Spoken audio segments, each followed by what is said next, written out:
Ribuan motor listrik yang sempat menjadi sorotan dalam kasus dugaan markup pengadaan di Badan Gizi Nasional ternyata dipastikan bukan hasil korupsi.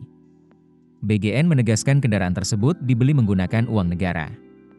Lalu, siapa yang akan memakai lebih dari 21.000 motor listrik itu?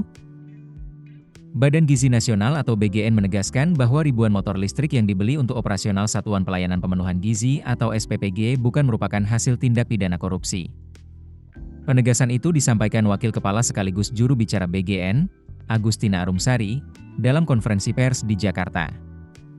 Menurut Arumsari, seluruh motor listrik tersebut telah dibayar menggunakan anggaran pendapatan dan belanja negara atau APBN.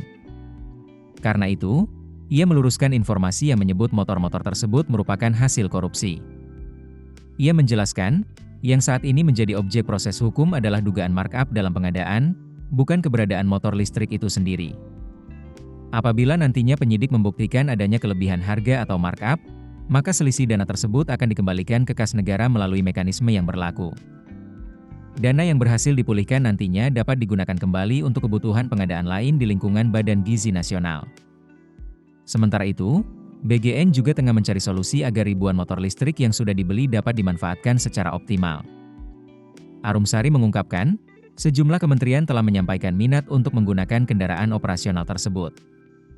Di antaranya berasal dari Kementerian Kependudukan dan Pembangunan Keluarga, Penyuluh Pertanian, hingga tenaga pendidik. Namun, keputusan mengenai pengalihan pemanfaatan motor listrik itu berada di tangan Presiden Prabowo Subianto. Menurut Arumsari, kementerian yang membutuhkan dapat mengajukan usulan kepada Presiden, dan selanjutnya akan dikaji oleh tim kepresidenan. BGN sendiri akan mengikuti keputusan yang nantinya ditetapkan pemerintah. Awalnya, pengadaan motor listrik dilakukan untuk mendukung operasional kepala SPPG.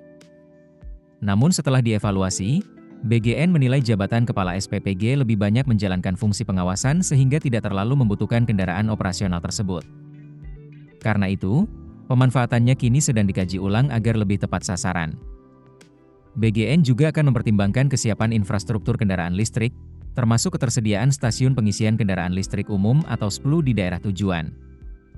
Sebab, distribusi motor listrik dinilai harus disesuaikan dengan wilayah yang benar-benar siap mendukung operasional kendaraan berbasis listrik.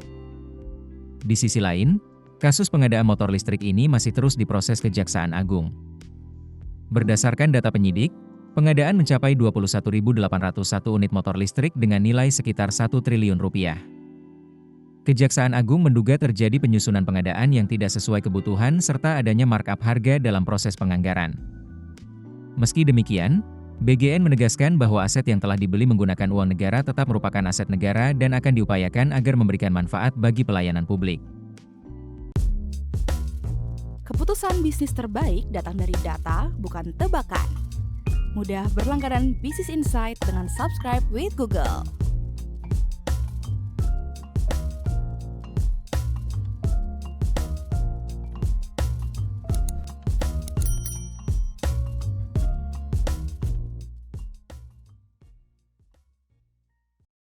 Download aplikasi Kontan sekarang di App Store atau Play Store.